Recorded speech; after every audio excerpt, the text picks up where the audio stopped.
Eccoci qua ragazzi, salve a tutti, bentornati sul canale. Napoli-Empoli 3-0 il giorno dopo, la prima di 7 finali, l'abbiamo portata a casa non senza difficoltà perché non è stato assolutamente semplice. C'è anche una costante che andremo ad analizzare durante tutta la partita. Fatemi sapere come sempre la vostra qui sotto nei commenti. Se passate per la prima volta sotto questo video e vi volete iscrivere, fatelo pure attivando la campanellina delle notifiche, così si resta aggiornati ogni qualvolta esce un nuovo contenuto. Se vi piace il video, un bel like, fa piacere al sottoscritto e diamo una mano all'algoritmo a inizio settimana che si rimette in moto dopo le sbornie del weekend. Detto questo, in tutti i salottini prepartita, programmi TV e quant'altro avevano, analizzato la situazione aspettandosi un Empoli arroccata lì dietro, si viene a prendere il punto, si giocherà il pareggio, eccetera, eccetera, eccetera. D'Aversa l'ha vista in maniera totalmente diversa, ovvero forse si voleva giocare anche lui il punto, però ha provato a, sorprendere il Napoli cercando di buttarne dentro una per poi, aspettare la reazione dell'avversario quando il divario tecnico tra due squadre comunque è, abbastanza elevato. Il gol tu lo prendi comunque, tanto vale cercare di farne uno per vedere se riesci giustamente a giocarti questo punto, al limite mettere la partita in una direzione più favorevole per quanto riguarda l'avversario tra virgolette in campo, più debole e rimaneggiato, perché va detto all'Empoli mancavano anche un bel po' di elementi. Detto ciò, D'Aversa 19 secondi, pronti via, respingiamo di coscia su una palla che arriva in aria, un colpo, un colpo di testa, respingiamo di coscia e non siamo entrati praticamente dagli spogliatoi ancora al sesto minuto. La stessa cosa, altro cross, altra marcatura lenta o non marcatura, mettiamola così, perché non c'era praticamente nessuno, impatto di striscio per nostra fortuna, niente di fatto per l'Empoli, ma siamo ancora negli spogliatoi. I primi 10 minuti credo che anche voi abbiate avuto l'impressione, mamma mia, che partita che ci aspetta e quant'altro. Poi dal 15° minuto arriva non una mischia, ma arriva una palla mezza sporca, quasi sulla linea di porta, a un metro dal portiere, sui piedi di Lukaku. Arriva Marianucci, molto ma molto efficace, tempestivo e pulito poi in quella situazione, e non se ne fa niente. Ma in quel caso io do più valore all'intervento di Marianucci, piuttosto che, ho letto da qualche parte, Lukaku dormiva su quel pallone, poteva essere più scaltro sicuramente, forse più rapido nel leggerla la situazione, ma la palla arriva repentina a un metro dalla linea di porta e Marianucci è stato molto più rapido e veloce. Speriamo che poi possa vestire la maglia del Napoli l'anno prossimo, perché a quanto pare dovrebbe essere un obiettivo di mercato, mettiamola così, perché c'è chi dice con Marianucci non è fatto niente ancora, serve ancora tanto tempo, accordi e quant'altro. Altri dicono no, è già fatta, è solo una questione burocratica, eccetera eccetera. Marianucci ieri ha fatto comunque una buona partita. Detto ciò, dal 15° in avanti passiamo al 19° minuto, 1-0 per il Napoli. Missile di McTominay, siamo tutti d'accordo, ma la palla da 10 e lode è quella di Lukaku. Ecco perché ogni volta che parliamo del belga, e lo chiamo in causa in ogni video, dico io mi tengo Lukaku a Napoli. Serve l'attaccante perché serve un'altra punta, siamo tutti d'accordo. Però se resta Conte a Napoli deve restare anche Lukaku, anche perché la punta che poi arriva a livello tattico deve essere messa in condizioni di fare ciò che serve all'allenatore, all'idea di gioco, eccetera, eccetera. È una palla da 10 e lode, quella di Lukaku, spalle alla porta, che fa sportellate con chiunque e apre il campo con quel passaggio a McTominay. McTominay dalla sua ha letto una situazione che io non mi sarei aspettato, ovvero tirare molto prima. Io mi aspettavo che andava un tantino più verso la porta, invece parte un missile da lontano. Forse nemmeno il portiere dell'Empoli si aspettava il tiro da quella distanza, perché c'era campo, la difesa dell'Empoli stava arretrando. Però prima di dire il portiere dell'Empoli poteva fare qualcosina in più, andiamoci a rivedere il gol altre 200 volte, perché sono tiri molto ma molto forti che poi rimbalzano anche dove tu ti sei buttato, a qualche centimetro dal braccio, e quindi diventa complicato poi, diciamo, prenderla quella palla. Grandissimo gol dello scozzese, migliore in campo insieme a Lukaku, siamo tutti d'accordo. E quando abbiamo un McTominay in queste condizioni è veramente gioia per gli occhi, ed è un Napoli che gira molto ma molto meglio, con una mediana sul pezzo. Detto questo, dormiamo poi 30 secondi dopo, facciamo il gol al 20°, dormiamo su Ghiasi, sempre di testa, terzo cross, terzo pericolo.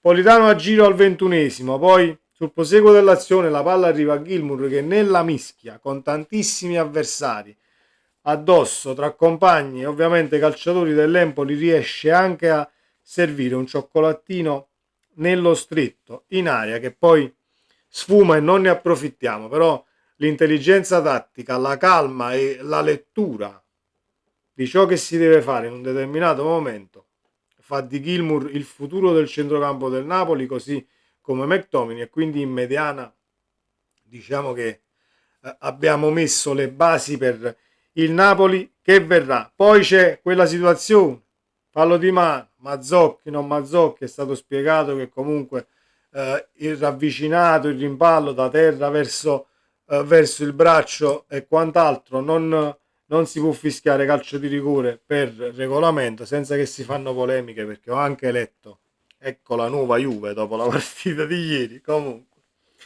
al 27°, bel cross di destro di Politano, finalmente un cross ad uscire, perché le palle che abbiamo messo in area a rientrare, calci d'angolo compresi, non mi sono assolutamente piaciute. E poi per quanto riguarda l'impatto di testa, quando il cross è ad uscire si impatta sicuramente molto meglio, al di là di quelle palle messe a rientrare, che poi al limite trovi una spizzata di testa e la palla si infila sul secondo palo. Siamo tutti d'accordo, può essere pericolosa anche quella di situazione, ma preferisco i cross ad uscire. Cross sul secondo palo dove Neres si poteva far trovare lì un tantino più pronto, perché comunque lì vedi la palla, vedi chi arriva, non hai l'avversario proprio addosso. Comunque centriamo quasi lo specchio, pericolosi anche in quell'azione.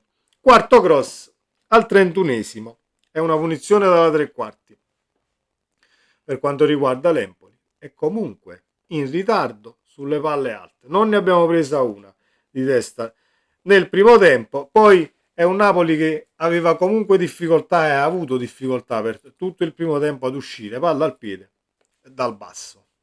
Al 32° c'è una palla di Rachmani che, se non erro, cercava Lobotka, la palla arriva al limite dell'area di rigore dove era posizionato Lobo, perdiamo il pallone, se non erro Lobotka o Gilmour, uno dei due, perdiamo il pallone per un pressing avversario e metti l'Empoli in condizione di poter calciare con palla in movimento dal limite dell'area. Fazzini ovviamente la butta alta, e ringraziamo il calciatore dell'Empoli perché potevamo capitolare in quella situazione.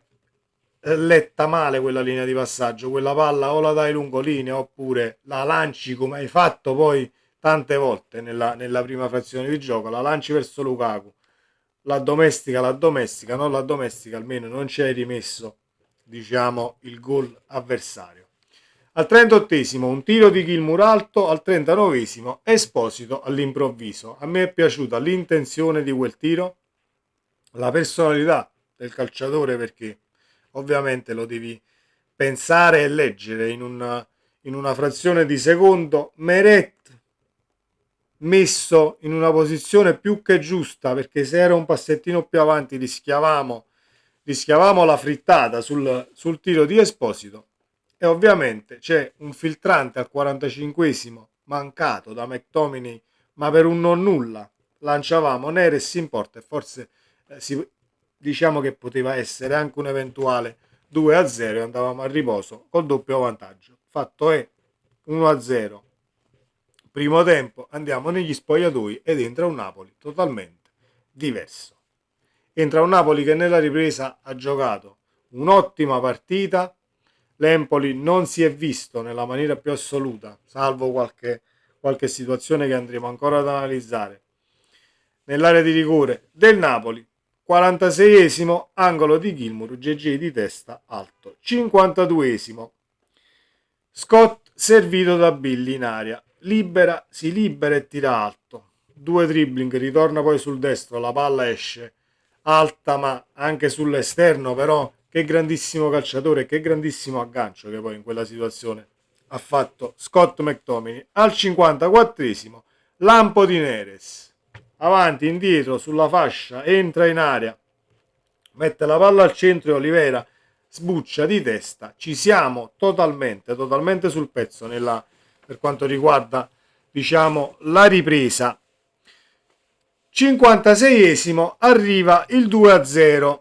Io ho scritto invece dello schifo nel secondo tempo, come ci eravamo abituati a vedere nelle ultime partite. C'è stato un primo tempo in sordina per poi, diciamo, casciare tutto fuori nella ripresa. Il 2-0 di Lukaku è un Napoli in pressione ed è un Napoli in maniera intelligente che legge comunque la situazione come si deve al limite dell'area, smarca l'attaccante. Lukaku poi quando riceve palla in quelle posizioni e non hai avversari addosso ed è marcato, diventa complicato poi diciamo contrastarlo e non prendere il pallone da dentro al sacco, e così è stato. Il 2-0 è un'azione del Napoli fatta e costruita molto ma molto bene. Al 59esimo mi arrabbio di brutto perché abbiamo una rimessa laterale quasi a ridosso della bandierina nella nostra metà campo, quindi pericolosa come situazione, con tantissima sufficienza la batte Olivera, perdiamo il pallone e su quella, diciamo, sul proseguo dell'azione poi l'Empoli arriva al tiro con quel tiro che finisce di poco fuori. E sono situazioni sulle quali io mi incazzo di brutto, perché poi potresti rimettere l'avversario in gioco o riaprire una partita che, diciamo, non aveva dato segni di riapertura per quanto riguardava ciò che stavi vedendo in campo. Gli regali il pallone e il possesso su una rimessa laterale, non va bene, bisogna stare sul pezzo anche su quelle situazioni. Al 61esimo, gioiellino di Lukaku, e buttiamo dentro il 3-0 perché è un gioiellino di Lukaku, l'ennesimo, secondo assist di testa. Poi Scott fa la sua, la mette sotto la traversa e chiudiamo la partita sul 3-0. Però ci si aspettava, o forse qualcuno si aspettava, un Napoli che tornava indietro, si metteva nella propria metà campo, abbassava il baricentro. Non c'è stato nemmeno quello, quindi questa situazione forse chiudersi a Castelvo il turno tra primo e secondo tempo. Conte si sarà incazzato, credo, e non poco. Ha riportato il Napoli sul pezzo per tutti i 90 minuti. Tanto è vero che c'è il palo di McTominay al 67esimo. Se entrava quella, al di là che il Maradona avrebbe gioito ulteriormente per la tripletta per lo scozzese, sarebbe stato poi anche, diciamo, sarebbe stata una situazione più che giusta, ecco, per la prestazione di Scott. Però ovviamente il tiro è fatto bene, incrociato, prendi il palo, sfortunato, ma non va ad intaccare né la prestazione né, diciamo, il voto in pagella, ecco, del nostro centrocampista scozzese. Al 69esimo succede che si strappa Juan Jesus, perché ovviamente ha infortunato Buongiorno. Chi si fa male nella partita che poi deve essere sostituito?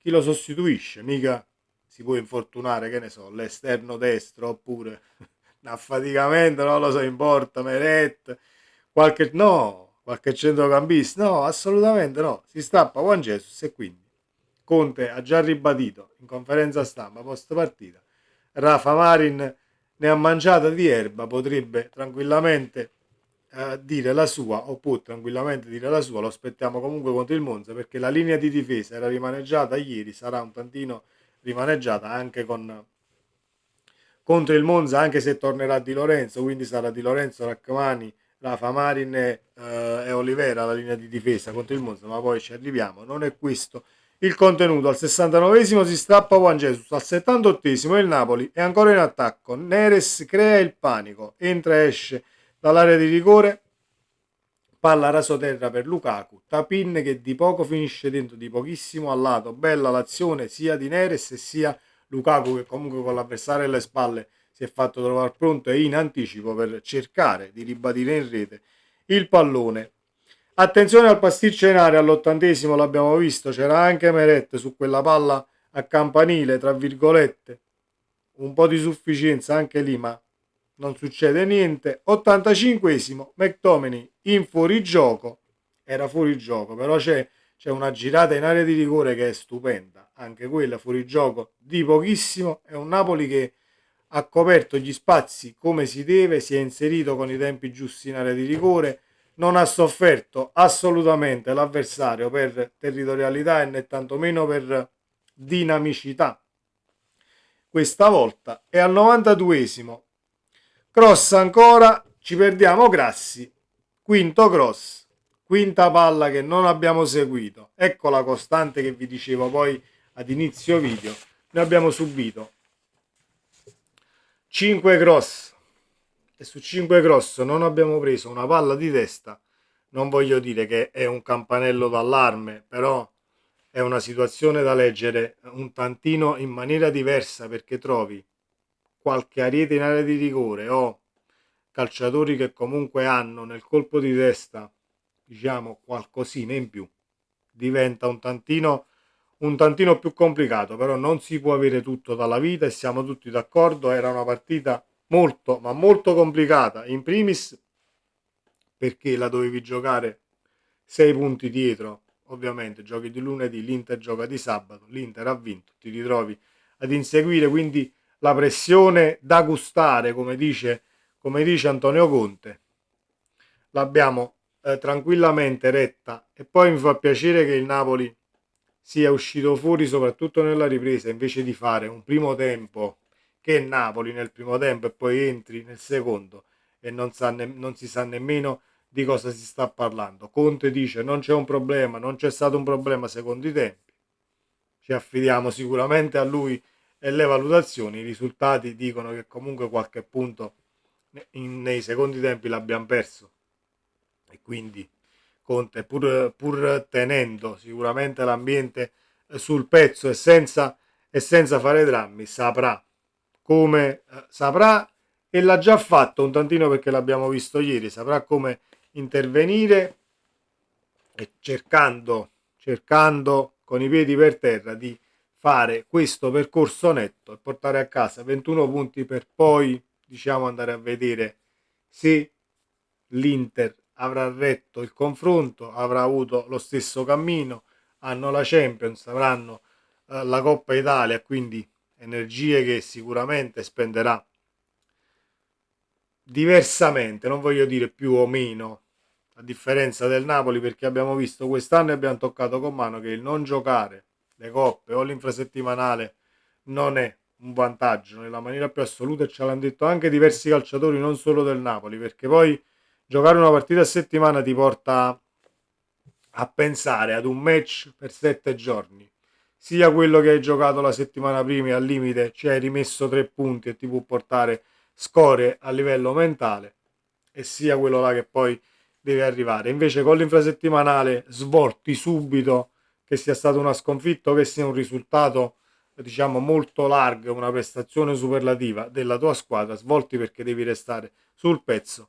Ogni 48 ore c'è da giocare e i calciatori hanno detto che la condizione comunque mentale, almeno per chi è stato intervistato e per chi ha voluto regalarci, ecco, l'opinione, hanno detto che è molto più complicato gestire la settimana con una partita, diciamo, solo la domenica. Detto ciò, 68 punti, ci siamo, non cerchiamo questa sorpresa nell'uovo di Pasqua, come stanno dicendo tutti, aspettiamo la sorpresa nell'uovo di Pasqua, l'Inter con Bologna e quant'altro, perché il cammino dell'Inter non prevede solo la partita col Bologna, così come il nostro non prevedeva solo l'Empoli. Conte ce l'ha detto e noi l'abbiamo detto anche la settimana scorsa nella live che abbiamo fatto post partita. non c'è niente di semplice, soprattutto quando arriva un Empoli che aveva bisogno almeno di un punto perché in zona retrocessione. Le partite vanno giocate tutte e gli avversari sono tutti quanti complicati, sia i blasonati che deve affrontare l'Inter e sia i nostri meno blasonati che ovviamente si stanno giocando chi la permanenza in Serie A e chi diciamo non deve entrare in un vortice vizioso per essere risucchiato in classifica. Sempre Forza Napoli, mi auguro che questo video vi sia piaciuto e vi chiedo scusa per la lunghezza, ma ovviamente non siamo andati in live ieri sera e volevo racchiudere, ecco, in 20 minuti, ci sono riuscito in 20 minuti, tutto ciò che è stato il match. A me è piaciuto tantissimo il Napoli, è piaciuto tantissimo ovviamente McTominay e soprattutto Lukaku. Quando sono in forma calciatori che prendono 6 milioni all'anno e sono quel tipo di giocatori che vuole Antonio Conte per quanto riguarda il livello tecnico e il peso specifico anche umano, ne escono partite che porti a casa. Poi si può dire ma le porti a casa per il peso specifico dei singoli, ma non lo scopriamo oggi e né tantomeno ieri Antonio Conte, quindi dategli ciò che vi chiede e molto probabilmente portiamo a casa anche qualcosa di importante, che non sia quest'anno, che sia l'anno prossimo, ma che sia sicuramente un cammino molto ma molto più roseo degli ultimi 2 mesi che abbiamo fatto saltellando tra infortuni e mercato un tantino insufficiente. Forza Napoli, ci vediamo nel prossimo contenuto. Ciao.